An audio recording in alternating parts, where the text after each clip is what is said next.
Welcome to VC story teller channel. चंद्रवंश की महान परंपरा में आयु का स्थान अत्यंत महत्वपूर्ण है।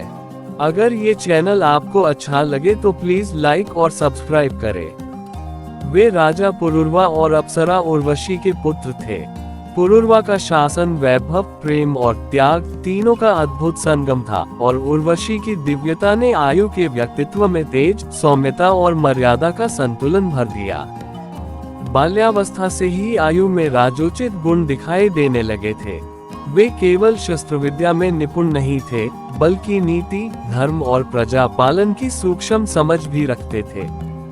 इसी कारण युवावस्था में ही उन्हें उत्तराधिकारी के रूप में स्वीकार किया गया।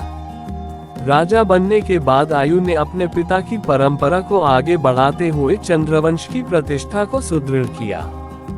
वीडियो अच्छी लगे तो प्लीज लाइक और सब्सक्राइब करें। उनका शासन शांत, न्यायपूर्ण और लोक कल्याणकारी था।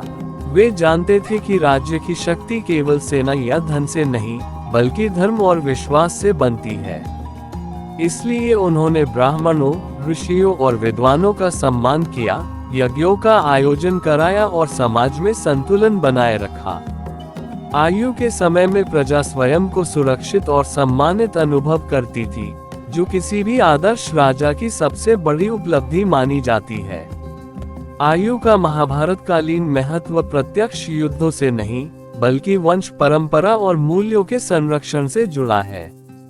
वे उस धारा के प्रवाहक थे जिसने आगे चलकर नहुष, ययाति और अंततः पुरु वंश को जन्म दिया। ययाति की कथा में जो त्याग, वासना और उत्तरदायित्व का द्वंद्व दिखाई देता है, उसकी जड़ें आयु द्वारा स्थापित मर्यादा और धर्मबोध में ही मिलती हैं।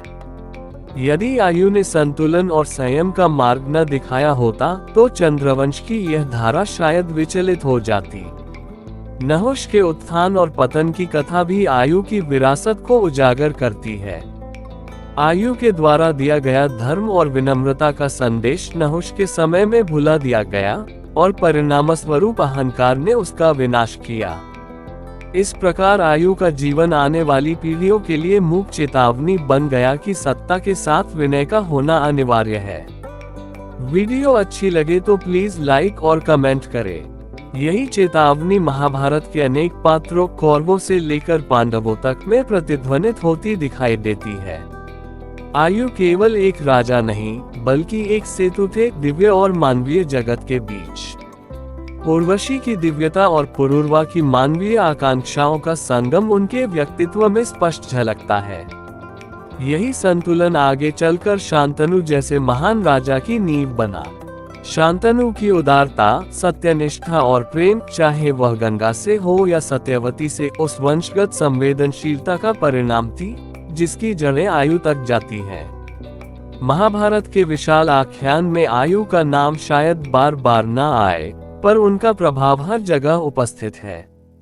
वे उस मौन शक्ति के प्रतीक हैं जो पीढ़ियों तक मूल्यों को जीवित रखती है। उनका जीवन ये सिखाता है कि इतिहास केवल युद्धों और विजय पराजयों से नहीं बनता, बल्कि उन शांत शासकों से भी बनता है जो सही दिशा में परंपरा को आगे बढ़ाते हैं। इस दृष्टि से आयु का योगदान महाभारत कालीन सभ्यता के नैतिक आधार में अमिट रूप से अंकित है। अगर ये चैनल आपको अच्छा लगे तो प्लीज लाइक और सब्सक्राइब करें।